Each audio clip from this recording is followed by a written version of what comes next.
କୁନି କୁନି ପିଲାଙ୍କ ହାତରେ ସୃଜନଶୀଳତାର ଧାରା କିଏ ନିଜେ ନିଜେ ବେଶ ହୋଇ ଆସିଛି ତ କିଏ ନିଜ ହାତରେ ତିଆରି କରିଥିବା ପ୍ରୋଜେକ୍ଟ ବିଷୟରେ ବୁଝାଇ ଚାଲିଛି ଦର୍ଶକଙ୍କୁ। ପରମ୍ପରା, ସଂସ୍କୃତି ଏବଂ ବିଜ୍ଞାନ ଆମ ଦେଶ ଭାରତ ପାଇଁ ପ୍ରଗତିର ଏହି ତିନୋଟି ଧାରା ଏବେ ହାତ ଧରାଧରି ହୋଇ ଚାଲିଛନ୍ତି। ଏହା ହିଁ ପ୍ରତିଫଳନ ହେଉଛି ଏ ପିଲାମାନଙ୍କ ପ୍ରୋଜେକ୍ଟରେ। କଟକ ଜିଲ୍ଲା ସାଇନ୍ସ ପଞ୍ଚାୟତରେ ଥିବା ରାମକୃଷ୍ଣ ଆଦର୍ଶ ବିଦ୍ୟାଳୟରେ ରାଷ୍ଟ୍ରୀୟ ଶିକ୍ଷା ମୈତ୍ରୀ ସଂଗଠନ ପକ୍ଷରୁ ଆୟୋଜିତ ହୋଇଯାଇଛି ପ୍ରାଦେଶିକ ବିଜ୍ଞାନ ମେଳା।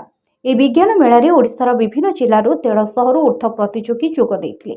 ଏହି ଉପଲକ୍ଷେ ଆୟୋଜିତ ସଭାରେ ଶିକ୍ଷାବିତ୍ ପବିତ୍ର ମୋହନ ନାୟକ, ଶିକ୍ଷାବିତ୍ ପ୍ରଦୀପ କୁମାର ଦାସ, ପ୍ରଫୁଲ୍ଲ କୁମାର ମହାନ୍ତି, ଓୟୁଜି କଟକ ଜିଲ୍ଲା ସଭାପତି, ବିରଜା ନ୍ୟୁଜ୍ର ସମ୍ପାଦକ କୈଳାସ ମୁଦୁଲି, ସାମ୍ବାଦିକ ସୁରେନ୍ଦ୍ର ମହାପାତ୍ର, ସାମ୍ବାଦିକ କାନନ ବିହାରୀ ନାୟକ, ସାମ୍ବାଦିକ ଅଜୟ କୁମାର ଦାସ, ଅନନ୍ତ ଭୋଇ, ବିଦ୍ୟାଳୟର ସଭାପତି ଦିଲ୍ଲୀପ ମହାରଣା, ବିଦ୍ୟାଳୟର ସମ୍ପାଦକ ରଞ୍ଜିତ ପାତ୍ର, ପ୍ରିନ୍ସିପାଲ ଖୁଦାରୁଦ୍ଦିନ ନିସାବ ପ୍ରମୁଖ ଯୋଗଦେଇ ବିଜ୍ଞାନ ମେଳାରେ ଯୋଗ ଦେଇଥିବା କୃତି ପ୍ରତିଯୋଗୀମାନଙ୍କ ସହ ସମାଜର ବିଭିନ୍ନ କ୍ଷେତ୍ରରେ କୃତିତ୍ୱ ଅର୍ଜନ କରିଥିବା ବ୍ୟକ୍ତିବିଶେଷଙ୍କୁ ସମ୍ବର୍ଦ୍ଧିତ କରିଥିଲେ। ବ୍ୟୁରୋ ରିପୋର୍ଟ, ମୋ ଟିଭି ଓଡ଼ିଆ।